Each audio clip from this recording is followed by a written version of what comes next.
Hey, welcome to the best of everything. I am Ruben Paul.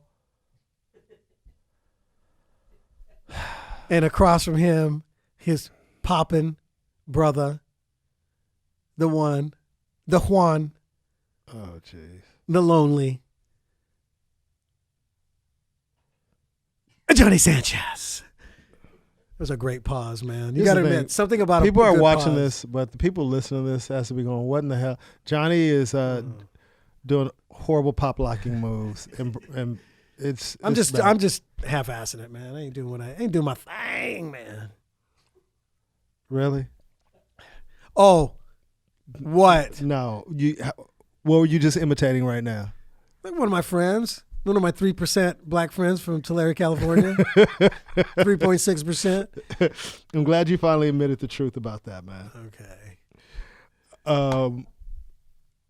How are you? I'm good, man. Yeah, I'm you good. Your finger's still Yeah, my fingers still trying to heal it, and still trying to heal. You did you have insurance. This is funny. This is how conditioned you are for not having health insurance. Ruben has great health insurance right now. But here's the thing, Johnny. Okay. I went so long. That's what I was saying. I know. Oh. I was agreeing with you. Okay. You know this. Yeah. When you go so long without health insurance, you learn to be self-sufficient and self-diagnose yourself. The joke that I used to do that's been sampled by a few. I won't say any names. Yeah, we won't. We shall not. But yeah, we shan't. Yeah, dude. So when I immediately jam my finger, I have something that's called mallet finger. You guys can Google it. It's gross to me, but just basically the tip of your finger bends straight down. And I've seen people with that. Remember Edwin San Juan's finger? But that was from arthritis. Yeah, but I also thought he was double jointed. I don't know. Isn't he double jointed guy? Yeah, he used to be the claw, man. Yeah, he was the claw. But anyway, so my finger did that, and it hurt like hell. Then and you were reaching for what was it? Yeah, I just hit my. I can't. It was like you hit like the wall or something. It was. Yeah, go ahead. Come on, man. I was swinging at a gnat, man. No, oh, you didn't tell me that earlier. Because I knew that's the reaction. Oh, and you know what is so fitting and shall I say apropos about this? Not Arapaho. Oh, shit. No one was thinking Arapaho. Oh, I don't know. Some people get those two mixed up. Is really who? Yeah, I don't know. I see it online. Here's the thing. You're so funny. Ruben, since we've been doing this podcast, has always referenced a gnat to what I am to him. Yeah. So the fact that he was swinging at a gnat, and then gave himself Hamlet finger, mallet finger. Yeah. Is so the irony there is fantastic. Anyway, so that's what you get, and good for the gnat. Congratulations to the gnats. Instead of going to the hospital or emergency, it wasn't. I didn't see it as being that serious. But the funny thing about it, I was like, oh, and thought I could just like snap it back in place, and there's nothing to snap back in place really. Yeah. So then I Googled it, and I was like, oh, that's what it is. So I Googled what to do with a bent finger or whatever. Yeah, and mallet. And the mallet came and then I saw all these photos, and I was like, oh, that's what's it. And then kind of read on it, and yeah, that's it. Yeah, so you just, and now, here's the thing. You move it back into position, proper spot. And then I made this and then you break off 2 incense sticks. Yeah. At the end of the incense sticks. And this worked pretty well. But I actually have a real splint coming. Okay. Yeah. So I self-diagnosed myself. And self-diagnosed. I mean, I can tell. Yeah, number one. But here's the thing with this. So a friend of mine who's had this was basically like, "Oh yeah, dude, you're just gonna have to keep it." And then I have keep it, what do you call mobilized? Yeah, immobilized immobile for a few weeks, and it will heal straight. But if you don't, then I have a friend who has it, and his finger's still bent. Stayed But I don't know. Maybe I'm weird. I would never let my finger stay like that. Yeah, I just wouldn't walk around. But honestly, I think I might have just gone to the doctor. I would have done that first and then went to the doctor. Yeah. But you didn't at all. No. You just went off the internet. Yeah. That's why I self-diagnosed. Yeah. So think about it. That name, How did that joke used to Mallet go? Mallet Finger. It's messed up when you too broke to go to the doctor. You know you should be at the doctor's, but instead you in Rite Aid at 2:00 in the morning trying to diagnose yourself. Like, oh man, my kidneys are messed up. I better get me some NyQuil. I heard NyQuil is good for bad kidneys. I'm gonna get some Tums for this tumor I got too. Because Tums is in the word tumors. That was the. I always like that. Yeah. Tums is in the word. Tum is in the word tumors. Yeah. So, that should be the joke. That but anyway, that was a great bit. But I'm just saying, I would have probably done that initially and then made an appointment. Yeah, and I should have. But something. If you have good insurance, But the problem is, and I know this is no excuse, and we need to be conscious. Everybody needs to be conscious of this with their health, just in general. It's like making time. Like I'm like, it's not this serious. I got to go to the hospital or the doctor and do make an appointment. It's like I don't want to do all that, man. I read up on it. I'm an expert, man. And was it WebMD that came up? Did you go off of WebMD? I looked at a few of them. Oh, okay. And all of them pretty much said the exact same thing. So we all conferred and agreed on what to do, and this is my diagnosis. Yeah. So, but think about Dr. it, dude. Paul Think about that spoken. name, Mallet Finger. You know where that probably came from? A mallet. Yeah. But somebody hitting their finger so hard that it bent down. Ah, interesting. So maybe it was how long ago? Men working all the time, not unlike you, but doing physical labor. And then they hit their finger and they come in. Finally, the doctor goes, "Hey, you guys working over there at the factory? We're just going to call this mallet Unlike finger." me, dude. You know how hard I used to work? Manual labor. At a clothing store? No, I didn't work at a. Dude, first of all. In college, well, I quit after. Camino I quit after one day. Of work, not the college. No, I quit the job. We was playing ball. They got us this job like at some warehouse out in Tustin. Wow, which is what. Yeah. And dude, that's Inland Empire. Yeah, they had us moving something like in this warehouse, dude. And I remember doing it I think we did it for like a Friday, Saturday or so. I just remember doing it. I was like, yeah, I'm good on this. Yeah. And then, but the first real job I had was I worked at Sears in the lawn and garden department. And I guess my parents were so hard on me when it came to like chores and doing work. Like I'm a really good employee. And I remember I was too, actually. Here's funny. I believe it. I do believe you'd be a good employee. I mean, we both have that personality. Like we talked last week. Like if you're gonna show up to work, like I'm just the type. I guess I got that from my parents. Like if you're gonna go to work, go to work. Don't complain. So my supervisor's name was Linda, and I was in the lawn and garden department at Sears, and it was in Torrance. Okay. At the Delama Mall. Okay. And I remember showing up to work, and then she was like, hey, she's like, let me take you to the stock room, and went to the stock room, and the stock room was in complete shambles. When I was saying nothing was organized, stuff was on the floor, nothing was where it's supposed to be. And then that was the upstairs stock room. Then they'll take you downstairs to where you keep the overflow and most of the supplies. Yeah. So she was like, hey, welcome aboard. Kind of showed me, she's like, we want to like clean this area up and do this. And then she showed me the floor where stuff went. Long story short, dude, the first day at the job, I cleaned that entire stock room. She came back and she's like, oh my God. And I was like, I thought I did something wrong. I was like, what? And she's like, what did you do? And I said, you told me to straighten up the stock. I'm 18? Yeah, you know what I mean? Yeah. And you're doing everything in a hurry, right? You're just like busting your ass. Yeah. Pouring sweat, dude. That place was spotless. She was like, I feel like I should send you home. And she's like, but you still have like 4 hours. Like, it was crazy.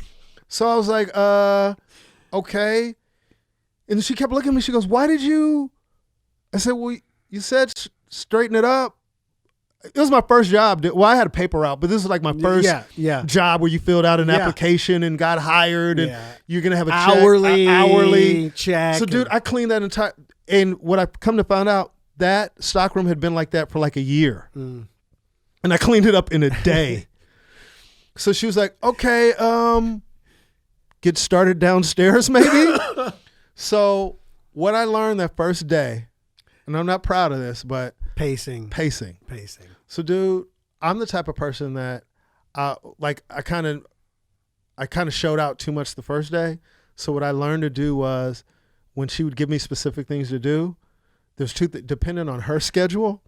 If she was going to be there, then I would do it methodically. But if I knew she was like leaving or wasn't going to be there all day, I would do all my work super fast. Right. And then I'd just hang out in the mall. I'd go to a movie. I'd go mess with my friends, go to the arcade. Like I would do all, like I was, and no one could say anything because all my work was done. Yeah. All my work was done. And it was just funny. And I remember her telling me when I leave, she was like, "Ruben, you're the best employee I've ever had." Wow. And I used to sleep at work probably more than half the time because all my work was done. So I created a hiding space. Hilarious. On the stockroom downstairs. Downstairs was like, in the bottom of the city, it was like every department had their section downstairs, like a huge warehouse was stockroom. Was this a 2-level? It was, one of the so in the basement, it was like everybody had it was huge. It was massive. Mm-hmm. So my lawn and garden department, that was my space.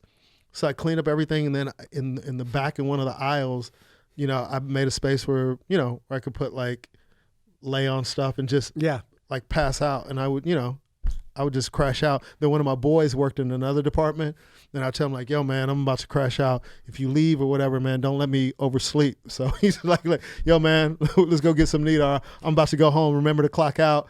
So I worked my ass off for the first 2 or 3 hours I was there. And then the other 5 hours, I was just, that's not that hard, labor.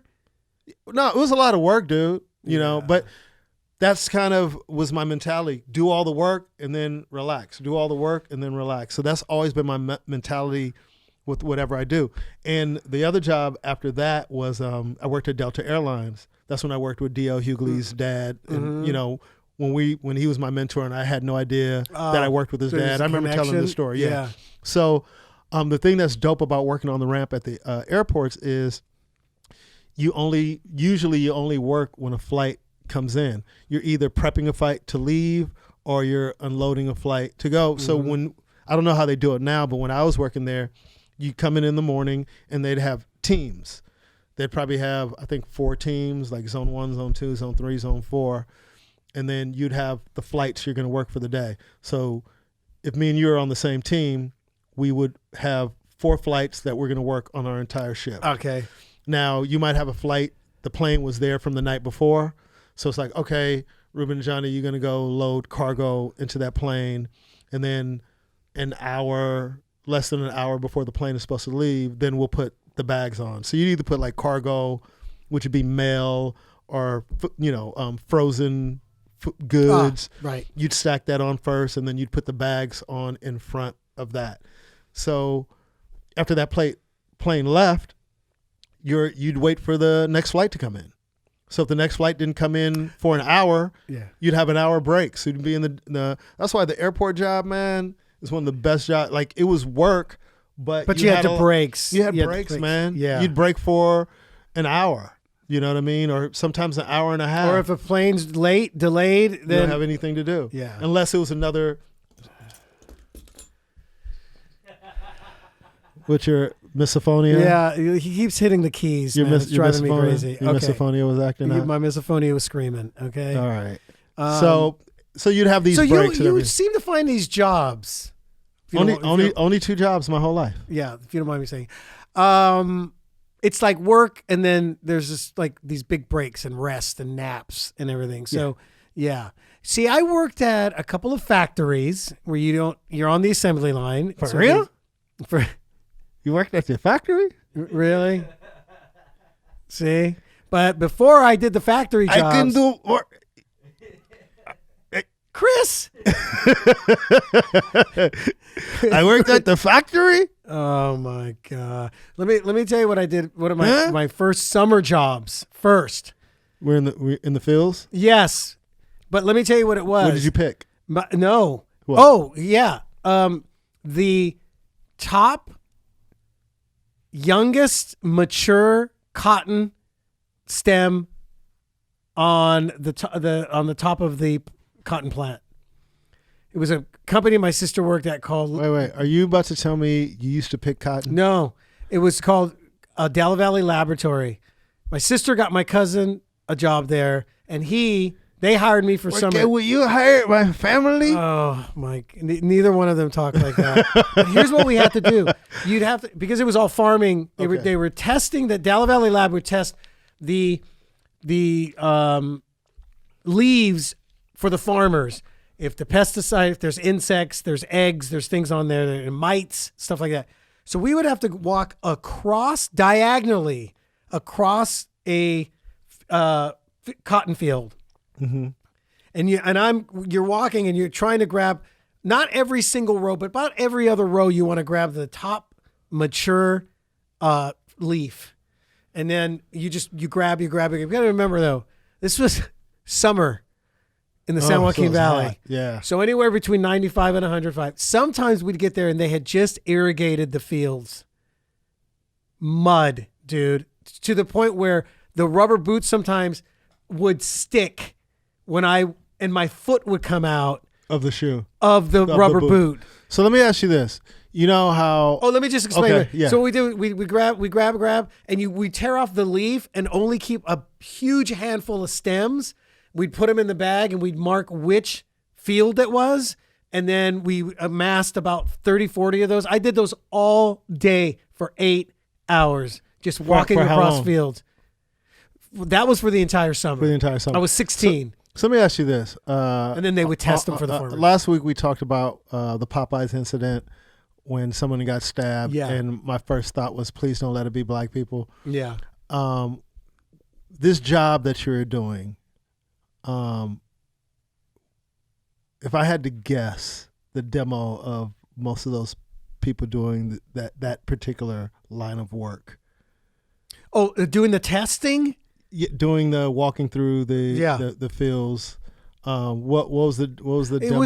It was my cousin, and then they had a couple other guys, and they were not Hispanic. Oh, they weren't? No. Oh, okay. And the guys that owned the place were white, that were doing the lab work and whatnot. But it wasn't as like you would think. There was only like 4 or 5 guys that going out in the field. Oh, so this wasn't it was a small. Oh, okay. That's why my sister was like, do this job. Well, why are you trying to make it seem like you're doing this big, dude? hard... First of all, that was. But when you're 16, but then my next tough job, mixer for pool plastering, the mixer for, and again, when summertime comes, we're talking 100 plus degrees, and each pool typically takes 3 batches of a mix, right? Mm-hmm.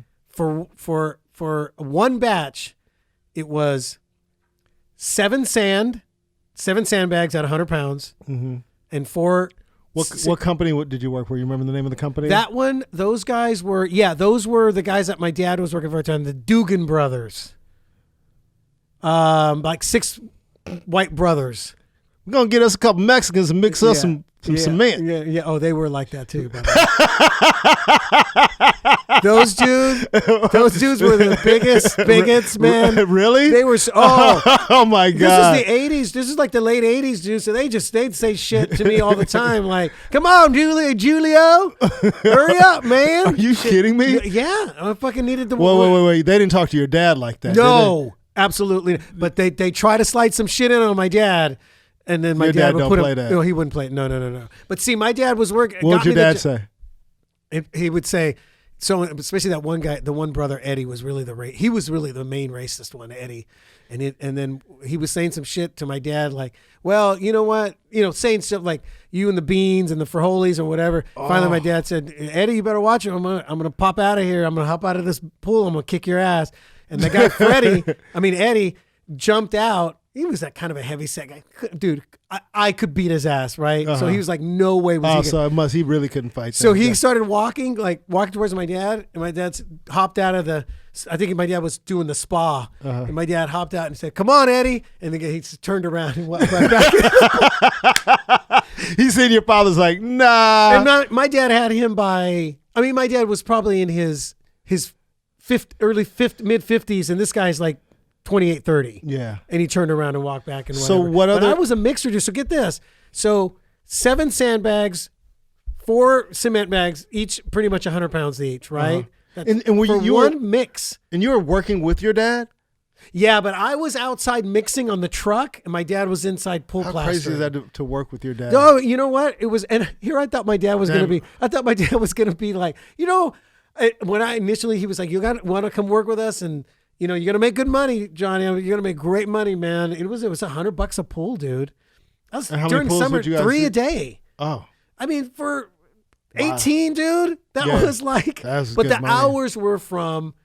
We would start at around 6:30, getting up around 4:30, and I was getting home around 6:37. You must have been in great shape. I remember my friend Danny used to call me hamburger meat because I had no fat on me, man.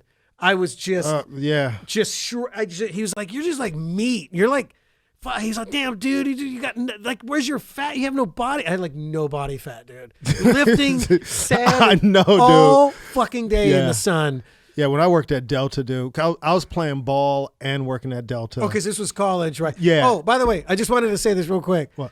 I had always admired kids who got to work with they would work with their dad at a company or something, or they had their own company. And I was so excited. Dude, my dad cut me no slack at all. At all. If anything, he was harder on me than anybody else working at but again, It builds great. You think you're going to get away with shit. Hey, Johnny, hey, what are you doing? Get over there and pick that. What? Yeah. Damn, man. What's his name? No, I'm asking you to do it. You go do it. I think I went with my dad to work once, man, and he must have yelled at me the whole entire time, man. My dad, we talked about this before. My dad, man, rest in peace, man. I miss him so much, but he was hard on me, dude. Yeah. And I got my work ethic, I think, from him, just probably like how you got it from our parents. It's that. And by the way, I forgot to I never ever finished bringing this up last week about going in the military. In case anybody was wondering about, I said I was thinking about joining, and then my dad said something to me, and this is because I was around that 17, 18 year, and he goes, I was like, "Yeah, Dad, either the Marines or and I had gone down to the recruiting. I talked to some of those guys. And my dad just went, "I don't know, Johnny." I went, "What? Dad, I'm in shape. I'm in I want to do it, Yeah, but he goes, "I don't know if you're going to be able to handle them telling you what to do. That's my concern." He knows you. Yeah. He goes, you don't follow orders. You don't follow. You like to talk back. Yeah. He goes, "Johnny, you can't do that. And then you're going to end up in the brig." Oh, so you've always been like this.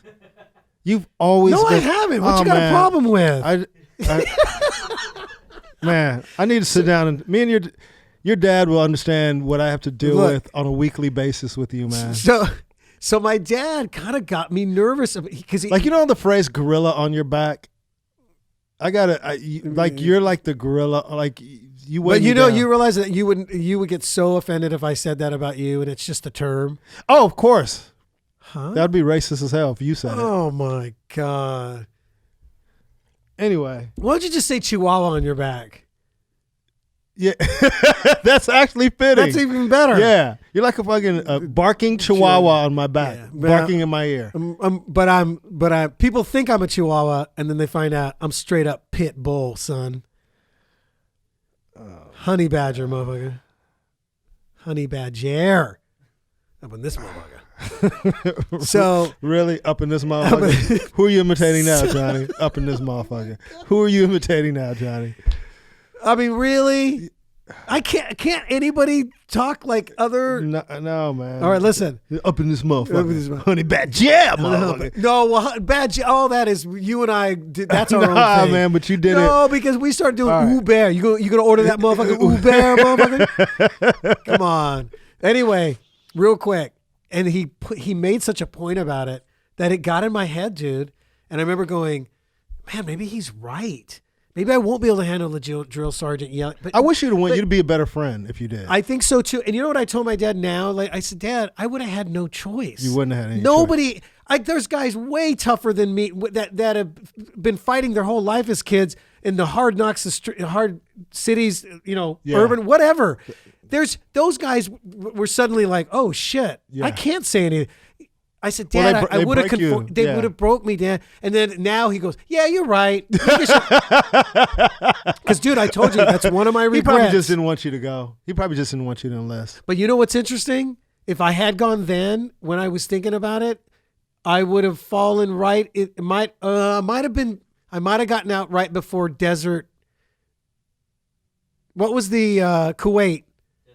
Desert Storm. I would have been right close in that when I was, because it was already near that. Yeah, I would have been in that. I would have been involved in that. If I'd have been a Marine or Army, you'd have been a great double agent, because you could have like passed for, Middle Eastern. You could have really helped our military. Oh, I wish I could have been a spy, dude.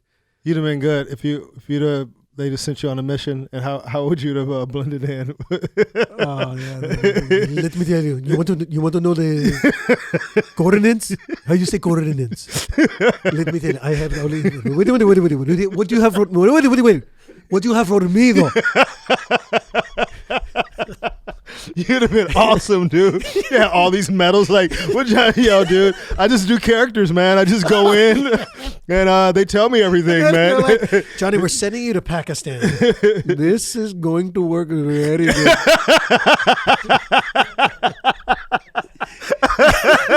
This is going to work very good. Dude, you're right. I could have been a great spy, dude. You would have, man. They could send you into Iraq. But I'd have the same accent. Yeah, so what? Okay, wait a minute. But what do you have for me? I have information. I have coordinates for you. How do you say coordinates for you? How do you say coordinates? How do you say coordinates for you? How do you guys say coordinates? How? But dude, they could have sent me there. You could ask them. They could have sent me to freaking, damn, dude, I could have been a freaking great agent. Yeah, a great spy. You know, I read those books and put you in the other uniform, man. They just tie you up and throw you out of a car, and then they come, and then you get in like, really? I just escaped from the Americans. I just escaped. I have information to share. Okay, take me to the main guy. How you say the main guy? Those look like American boots. Oh. Yeah, well, that's because I'm deep inside American intelligence. How you say coordinates? I am deep in the American coordinates.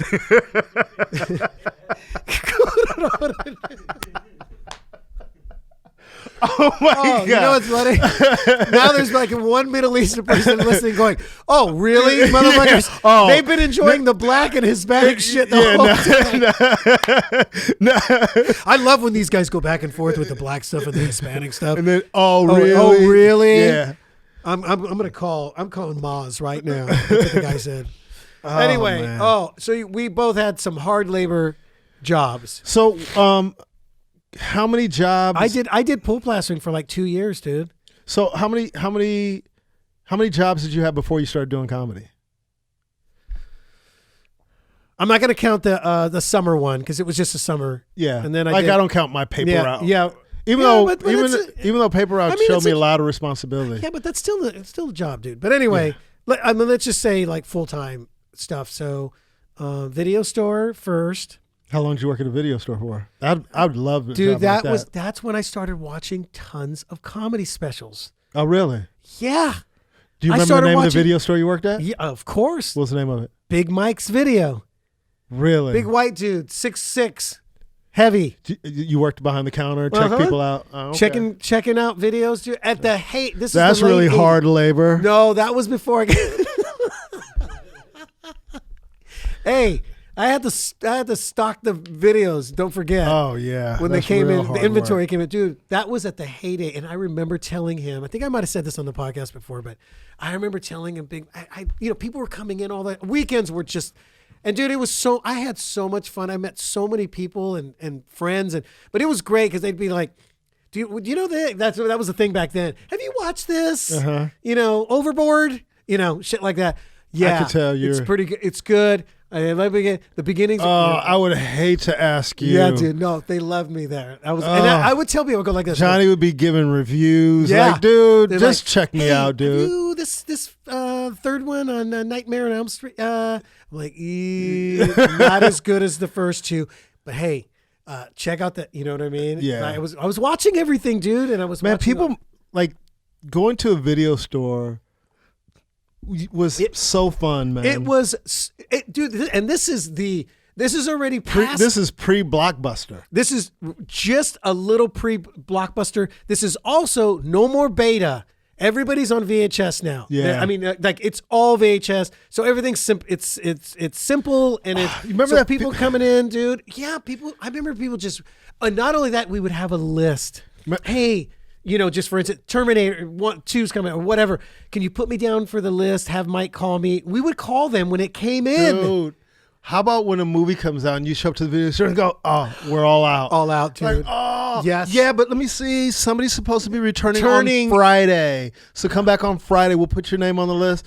And then late fees. Remember the late fees you used to get? I printed them up all the time. Oh, my God. Dude, and what's funny is some people, I'd go, this one's due back here before we close. You got an hour or two, whatever. And these people are like, okay, I'm just going to hang out then. And they would wait for those people that were supposed to return. And a lot of times those people didn't show up because they say, screw it, fuck it, I'm going to pay the late fee. Yeah. Dude, that place for me was just such I had so much fun. So did you love the movie Clerks? Did you enjoy that? I enjoyed it. I did not fall in love with it the way everybody else did. Well, you worked at one, so maybe it was a little bit of a different experience. Maybe it was a little more like it's not like that. But let me tell you what's funny about at that time though. After a while, being there after quite a few months, I was there probably the longest because somebody else left, and then so I was kind of the one that had been there the longest. And I remember telling that guy, Big Mike, I was like, "Hey, Mike, you ever think maybe deliver these movies to the people, like these new pizza delivery places, right? Because that was just starting out." And he's like, "Are you kidding me? I'm not going to go driving around delivering the movies." I go, "But think about it." He goes, "No, the point is people love to come in here," which at the time, but he wasn't seeing the bigger picture. And dude, it wasn't, I moved to LA probably 3 or 4 years after that. And then we get out here and we start seeing some of these deliveries starting to happen, dude. This is going to sound crazy, but one thing that I used to enjoy about the video, going to get a video, if it was like a Friday or Saturday and you were with a chick, like you knew you were getting laid. Oh, you know what I mean? It's like night, you guys stay at home movie night. Yeah, you mean? You just want to go get a video or something, and then maybe order some food, and then the whole time you just thinking about to tear this ass. Especially if you walk in going, "Do you guys have 9.5 weeks?" Oh. That movies like that, were any of those. Well, there were so many romantic movies, and that turned out. I mean, sorry to cut you off, but that ended up being what they call now Netflix and chill. But before it was Netflix and chill, it was go to the video store, check out a movie, get home, and not even finish the motherfucker. That's right. That's right. How did the movie end? I don't know. No, man, Ruben. Paul, on premature ejaculation. What are you talking about? Yeah, well, you said you didn't finish the movie. You didn't quite finish either, if you know what I'm saying. All right. You're the one who said you were like, I hated that I was a two-pump chump when I was young. I've never said that. Oh, okay. That wasn't you? No. Oh, okay. Maybe it was Chris. No. Anyway. Two-pump chump. No, I'm totally kidding. But dude, going in and there was something about picking the movies together with the girl. Yeah. And I'm sure for females that are listening, it's also. But you rarely finish the movie though. That was the best part. Of course. Yeah. But that was wasn't that a great thing to go out to the video store, walk around looking for stuff, and there'd be a bunch of couples on the weekends. Oh my! All couples. How about all right, I'll let you choose this time. Totally. Yeah. Totally. And this was before the romantic comedies were huge. They were more just romantic movies. You know what I mean? They were relationship movies with two people falling in love. Not so much the comedies as much, but that's nostalgia, man. Dude, those I had such a great time at that place. And then he stuck around for a while, but everything else came out. And I keep forgetting, dude. Somebody had to remind me that Netflix is the one that started mailing DVD movies. Yeah.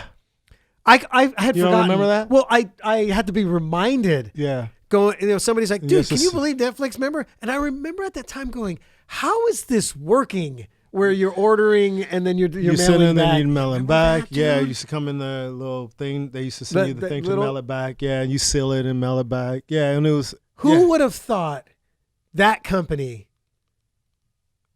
Yeah, would be where they are right now, dude. And now, just being purely streaming. Now you have everyone else coming into, Apple is in that business now. Yeah. Amazon, so it's and Disney's doing their own, now. I mean, and they took their catalog away from Netflix. Exactly. Yeah, it's pretty amazing, man. So after the video store, where did you work? Then that's what I did, pool plastering for the next couple of years. And then you went from that to comedy? Then I went from that to the Grumman Olson factory where they made the UPS, FedEx, and Granny Goose trucks. I was on the assembly line. Made the trucks. Okay. I was a riveter first on the assembly line.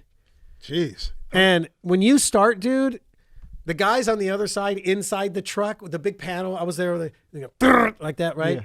And you have to hold it a certain way, and you got to lean into it. You don't just because they were like, no smiles, guys, which is the rivet. Yeah. If you went just a little bit, it made a little smile on the rivet, and you'd have to get a drill and drill it out and do it again.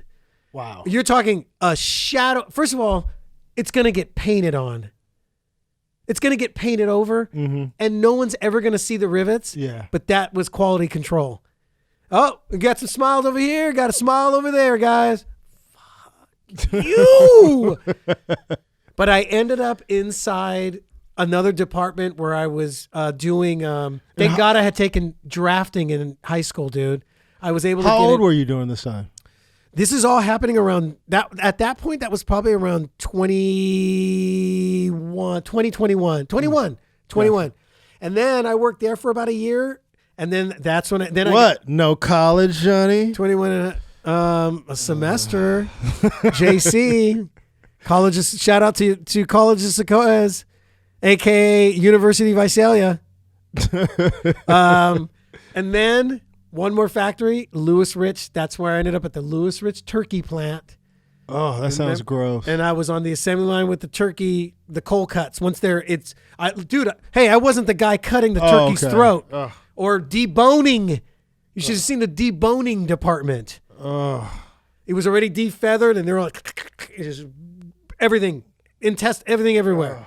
I was after it got cooked and packaged and chilled.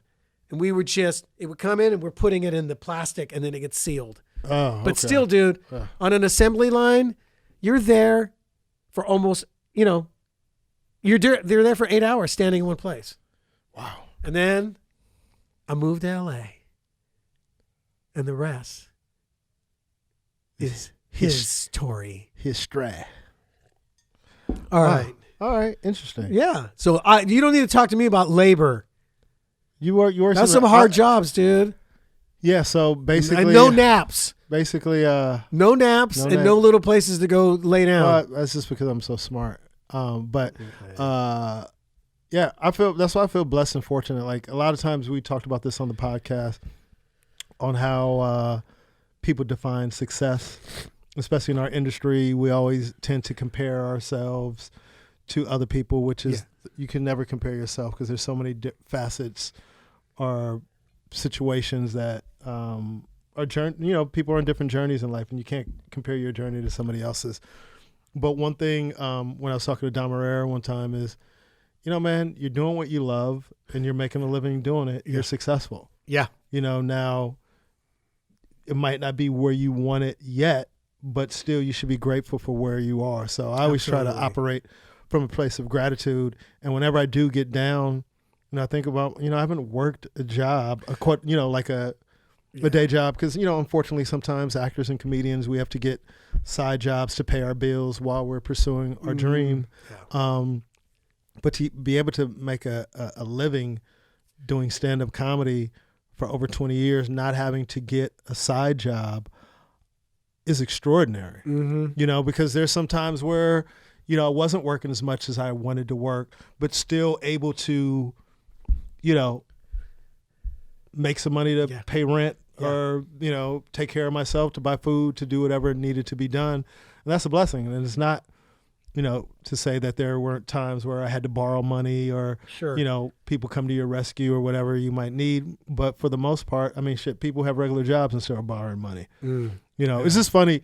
Like, I don't mind helping people out. This. Yeah. And it's like, absolutely. It's just weird sometimes because as comics, you understand this. We know how to budget our money pretty well, especially when you've made mistakes and you've had large sums of money. Like, I ain't doing that shit again because, I'm making all this money right now, but then I might not work for 6 months or make the same type of money. But it's always been strange to me, and this is no knock to anybody listening or watching, but you got to understand from me and Johnny's perspective, when you know exactly how much you're going to make every single time you get paid, it's weird not to be able to budget that properly. Like, if you knew you were making, come home is $2,500 a month. I know that's what it's going to be. I don't know. I guess from my experiences of, having cars repoed, lights turned out and all these things because of the money fluctuating, not knowing, it's 1 month I can make 10 grand in a month, or I can make $300 in a month, But when you know how much money you're making and still, I see what you're saying. Yeah. Not be able, like, I don't know. I guess some people want to live beyond their means. Yeah. But man, But I have to say it was having those the regular, and knowing what my pay was, especially when I got to LA and I was working at like that mortgage company first.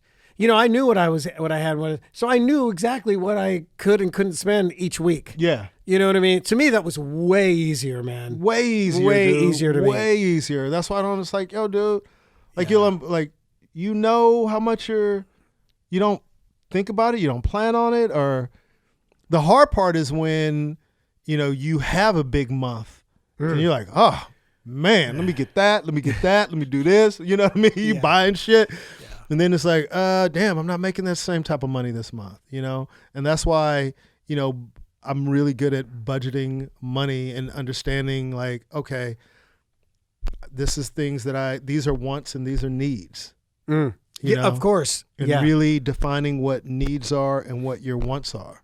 So, so being able to do what I love and make money doing that, even if I'm not where I want to be yet, I'm still grateful. Of course. And to have parents that really instilled that work ethic in you, never to give up, keep working. And I think those are great qualities, and which probably made you a good employee and what made me a good employee. Because my parents, everybody knows, my parents came from extreme poverty. So everything that they did here was a bonus, and they worked for everything that they got. Right. It's funny. I remember taking on I was still open micing and whatever. And I think I had stopped that one job I had, and then I was like, oh, I needed something. And I went down to one of those, those places that they used to have. I don't know if they still have them anymore. It's like workforce thing.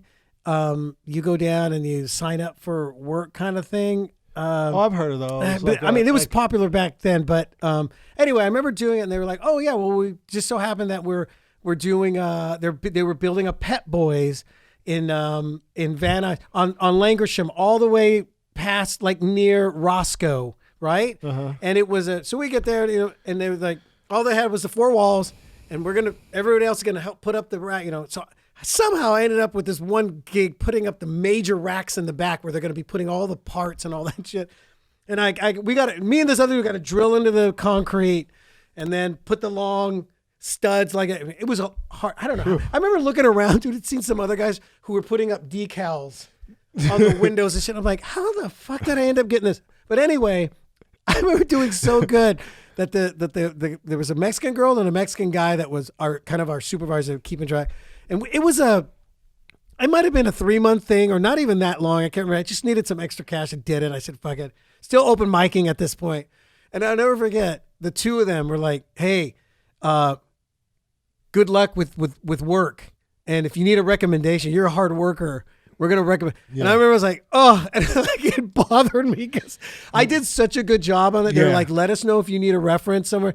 But I was like, that's not what I want to do. That's not what I want to do. You know what I mean? But it just shows that kind of how we started this whole conversation that, you're the type of person, if you're going to be at work, you're going to, give it your all. And I used to try to find shortcuts. Oh yeah, not shortcuts from actually doing my job. The job, yeah. But if I could find time to kind of just chill and do my thing, you know what I mean? If there was nothing extra for me to do, your parents are like, yo, I'll find something for you to do. Yeah. And my whole thing is like, I've already went above and beyond what I'm supposed to do, which I prided myself in. Like, that's why she told me, she was like, Ruben, you're one of the hardest workers ever, because I did shit that no one else had did working there for years. Yeah, that's so funny. I cleaned that stock room in one day, dude. Well, if you would have, I wish I could just, it was a mess, man. Right. But I was so anxious and wanted to please and wanted to impress, and, I busted my ass, and, I'm sure that place hasn't been as tidy and organized since, man. It's funny. The same thing. My sister got me a job at. This was later, not at the. She was working at a place called UC Davis. UC Davis Animal. They did necropsies there which autopsies on animals for farmers and all that other stuff. Big, huge building. So they always had animals. They had a pen. They had this one thing that probably about the size of this whole studio was this one pen where they bring in cows or deer or whatever, But anyway, it was my first day, and I was only doing a 4-hour. It was a part-time. Mm-hmm. And I came in. She's like, all right, Johnny, so all these pens need to be cleaned out, and we got a high-powered steam cleaner over here. And I was like, I never use that, right? Uh-huh. And I'm looking at each stall, and there's just shit in there and hay and everything. So I didn't know like the difference and how long. She didn't tell me how long I had to clean this thing. So dude, I did the. So I'm like, Ruben, I mean, any little bits, I was like, I can't leave anything. Yeah. I'm sweeping shit into the main thing. So it was spotless. Exact same thing, dude. When you were telling me, so I finished and I had done the knife thing. So she didn't come in until I know the reaction. And she went to my sister first. I even came in. I was coming. It was an after school job, is what it was. I'd come in at like 5 to 9 or something, and she walked in, she's like, Liz, oh my God, you got to see the pin. What your brother did at the bar. Yeah. And they took her in there, and they were just like, yeah, exactly. Dude. So I remember she's like, Johnny, oh my God, listen, you had you could have done this in a week or something. Like, I go, oh, I didn't know. No, it's fine. And later she would tell my sister, I was cutting myself. I needed to pace myself. Yeah, because you're probably cutting back your hours. Like, oh, we don't need you. I would go do shit, dude. And then she goes, all of a sudden, here he comes, walking super fast. And he walks up, okay, done. And I'd be like, oh my goodness. Okay. Well, go ahead and I get it, dude. It was when you were telling me that, I'm thinking, oh my God, we have almost the same story. And that's when I learned to kind of like, all right, I need to disappear for a little while. Because my thing is, here's another thing about my personality. Once I start something, I feel like I got to finish it. Right. Like even in my writing, like if I'm writing like a script or something, like some people will break it down during the course of days or weeks. I would just sit until I finish it. Not saying I don't have to do rewrites or anything like that. I see. Now, it might take me a while to actually get started on doing it. A lot of overthinking and a lot of notes. But once I start the writing process, I like to go from like beginning to end, just finish it and then go back, or just until I'm completely exhausted. Yeah. You know, and that's how it is with work. Like once I start doing something, I'd rather get it done and then figure out the logic of, okay, if there's nothing else for me to do, like how do I maximize this time instead of like getting my hours cut back or something like that. And I would just, do it in sections. You know, I'll do this, then I'll just go hang with my friends, walk around, go to a movie, all while I'm on the clock.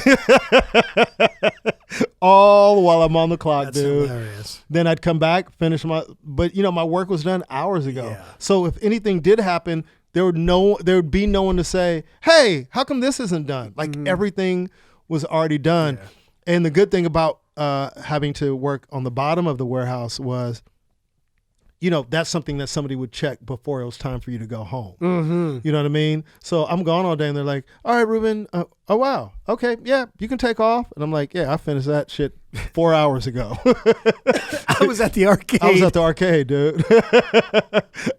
Going to see my friends, just hanging out. So, and that was the Sears. That was the Sears And so job. you didn't have to deal with the customers. You were doing like the inventory. Yeah, I was stock room and inventory. Stock room and those are great jobs. Yeah, because they kind of leave you alone. Yeah, I gotta say, man. And here's what's dope. Yeah. So if they needed something, this just popped in my head. So normal, like when it was in shambles, if they needed something, they needed the stock guy to be like, hey man, we need this. And he'd have to go in and kind of find move stuff. Yo, it was so organized. They could walk in. They could walk in and just grab, like they didn't need to call me for anything. Oh man. So that's why I was, dude, when I tell you I was gone, I was gone. And my friends were like, yo, dude, don't you have a job? I'm like, oh yeah, dude, I finished my work a long time ago. So they didn't, but they wouldn't, there wasn't something that, what would have happened if they were looking for something and you weren't there? And they needed you to answer a question. My hours, I'm trying to think of my hours. My hours are usually like morning to afternoon. Like I'd get there like in the morning. It was day. I wasn't late. It wasn't a late, like, okay. I didn't work into the evenings. It was definitely a day job. But there would be nothing for me because I would stock the floor. I'd put out whatever needed, hoses, lawnmowers, fertilizer, everything was stacked up, and anything extra, someone could just go walk out because it's like, if they didn't see me, it's like, oh, Ruben must be downstairs doing whatever. Like they wouldn't dare call me because like, yo, dude, I completely stocked the floor. Like I did everything where no one could ask me to do anything. I see. You'd have to be an asshole to hunt me down. Do you have a picture of yourself anywhere of you with working? Your Sears outfit? I don't know. That's a good question. See if you can find that. By the way, I had to break the news to my dad that finally the Sears in Tulare, in Visalia, is closing. Wow. I think he's the one that's kept it open. My dad has been shopping there, dude, since the mid 70s. I mean, he's been their main customer. Well, for a lot of you guys who don't remember Sears or never shopped at a Sears, one thing that was great, it was pretty much a one-stop shop. It's a one-stop place. And especially for the great thing about appliances. Oh, dude. Appliances and electronics, it was great because you'd buy whatever electronic or appliance, they would cover it under warranty and they would repair it. Mm-hmm. So if you bought a washer and dryer and something happened with the washer and dryer, it was under a Sears warranty. They'd come out, fix it or replace it. Mm-hmm.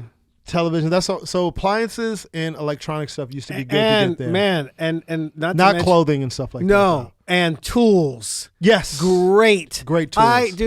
Walking into Sears with my dad in the automotive department or where the tools, I can't tell you how many times I was in there with it. And he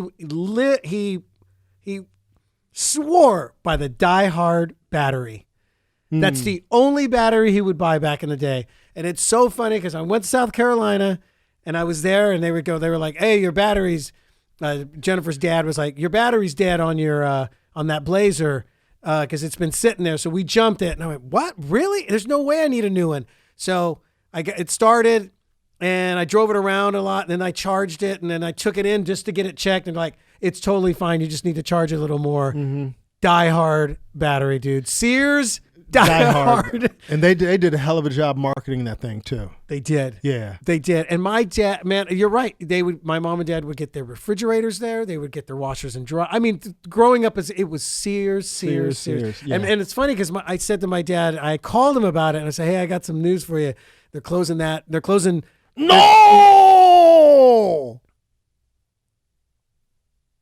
Really? That's not what he said.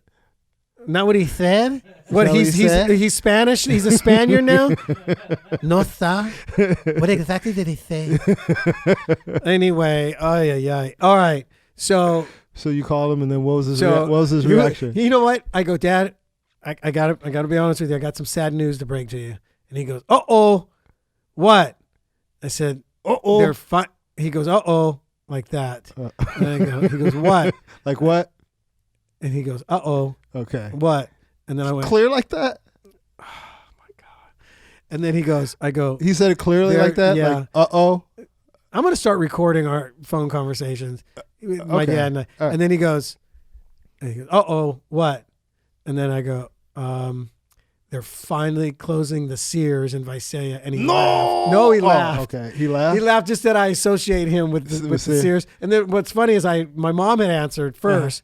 I said, hey, I got some news like for you're Dad. really breaking some bad news. And then she goes, I go, did you know they're going to close the Sears there? And my mom goes, yeah, I read it in the paper yesterday. And I went, oh, okay. Wow. So I go, well, let me tell, I go, I know he hasn't been going there that much anymore, right? He's been going to the Home Depot and in town in Tulare. And she goes, yeah, he doesn't go. And then she goes, well, maybe that's why they're closing.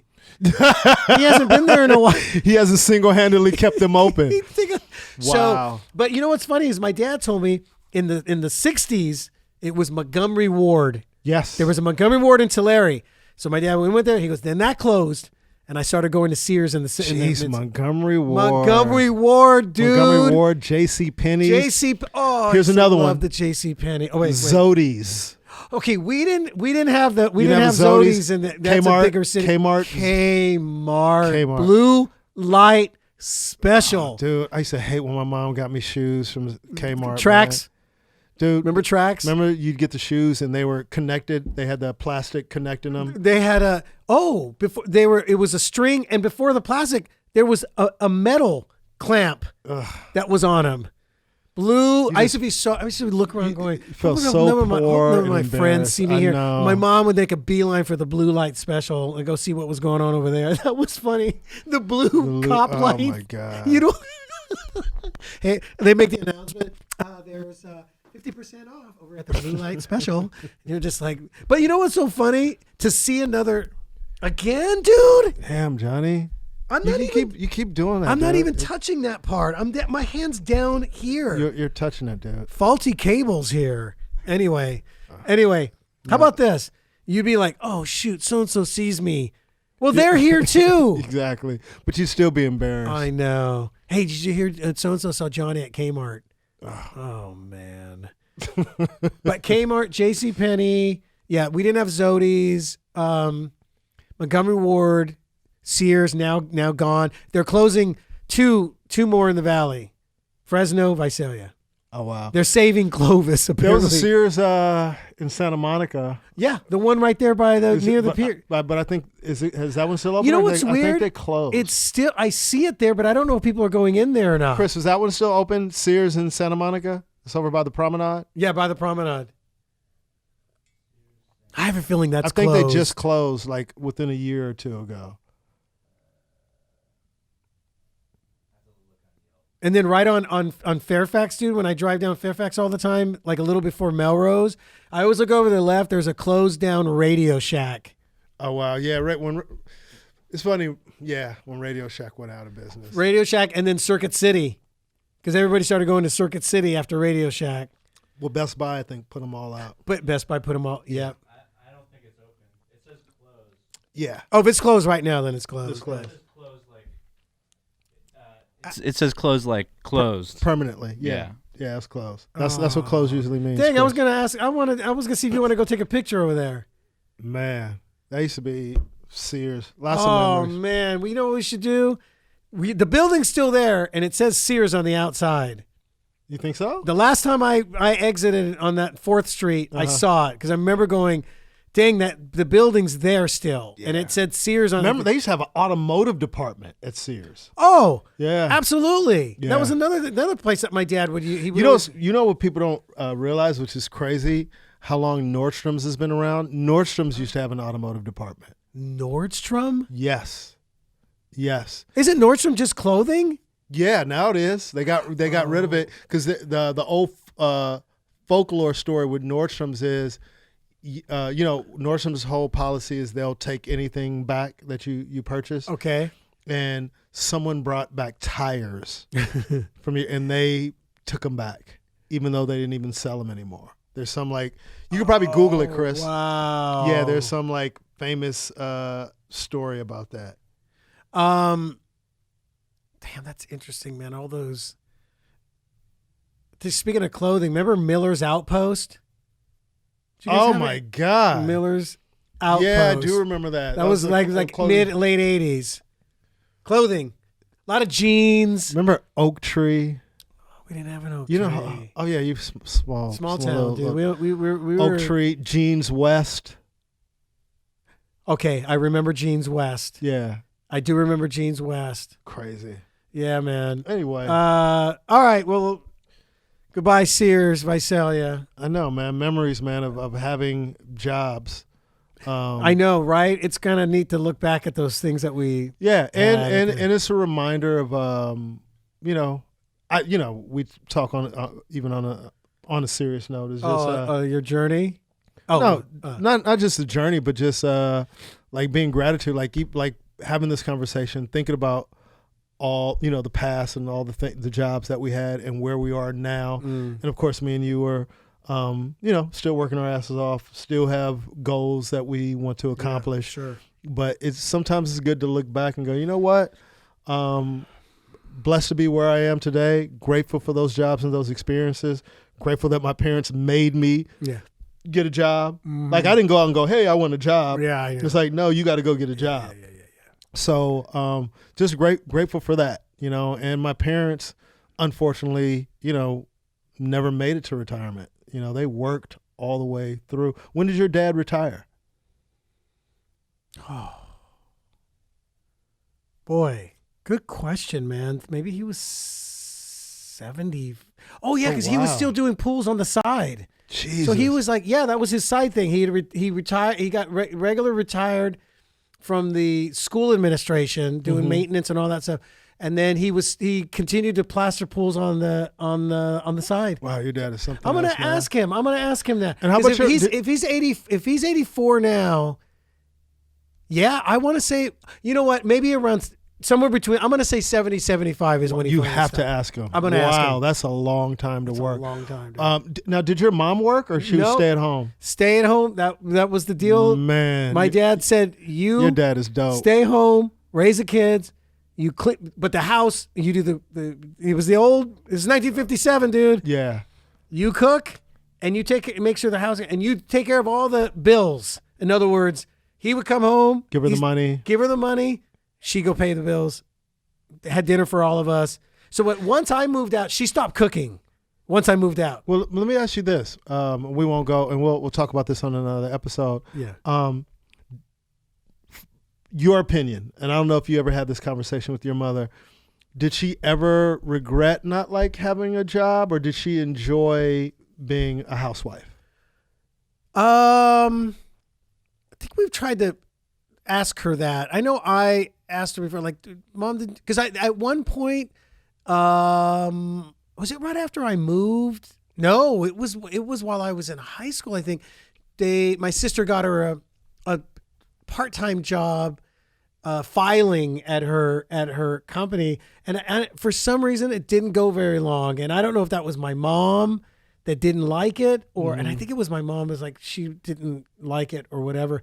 I don't know if there was something she wanted to do or just raising kids was. I'm going to ask her. Interesting. I'll ask her though. Yeah, because both my parents worked. Yeah. You know what I mean? Right. And, a couple of my friends had their mothers were housewives, stay-at-home moms.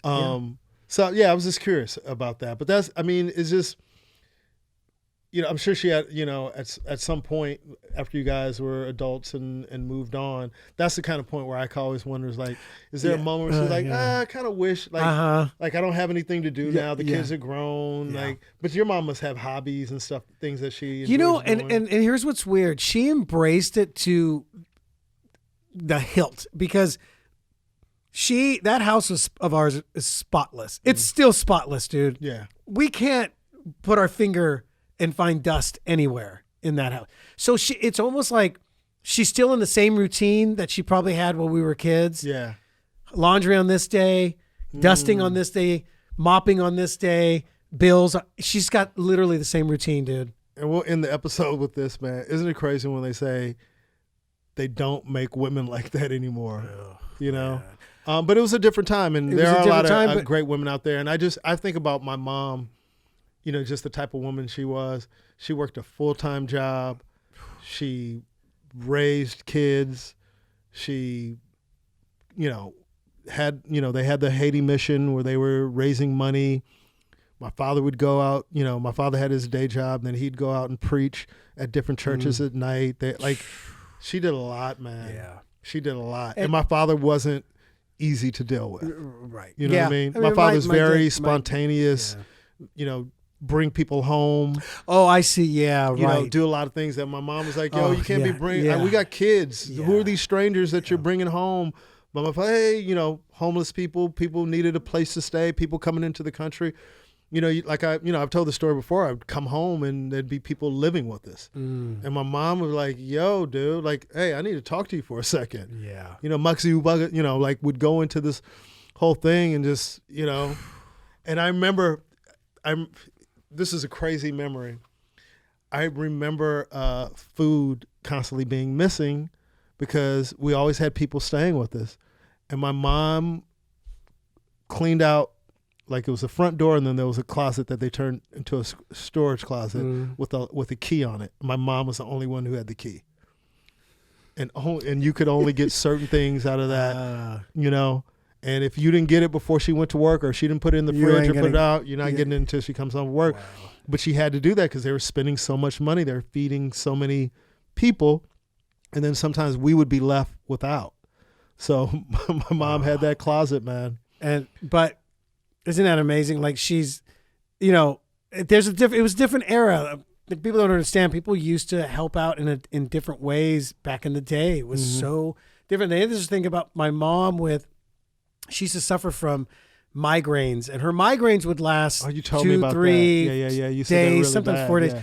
Poor thing. And here's the thing: we always knew because we talked about this, but she would just have her eyebrows down like that. We'd be like, "Mom, you still got that headache?" It'd be like the 3rd day, right? Migraine, dude. And still making sure you guys were fed and clean. Never complained while she was cooking and serving and us eating, and she never once, dude, asked was like, "Hey, I'm taking a nap, or I'm gonna go lay down for the rest of the night," and told my dad, "Just order fast food for them or something." Never did that, dude. Really? Cooked, cleaned, with migraines, and we never saw her take a nap or a break or which my dad would have been like.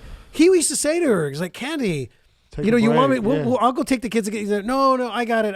I mean, just Well, shout out to your mom, man. And your mom and your dad. And all the moms out there and the dads raising yeah. kids, man, and dedicating that type of time, man. It's, man. Well, hey, man, I enjoyed this episode. Yeah, me too. All right. So that's the best of everything. And we really did talk about the best of everything. We did. Got everything covered. Yeah. Yep.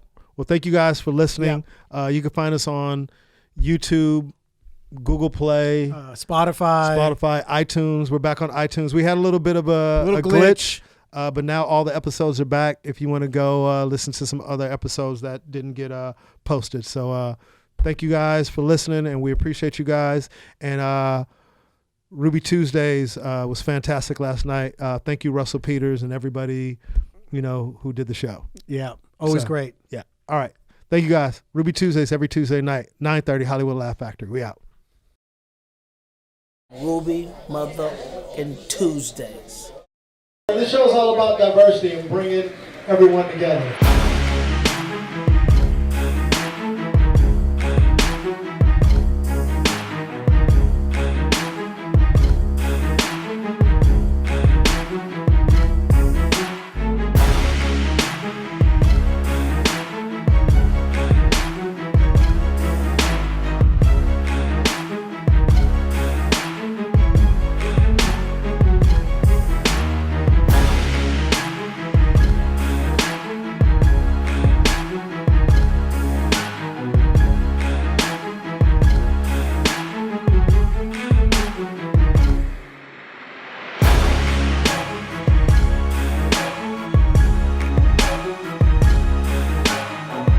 You never know who you're going to see at Rubee Tuesdays.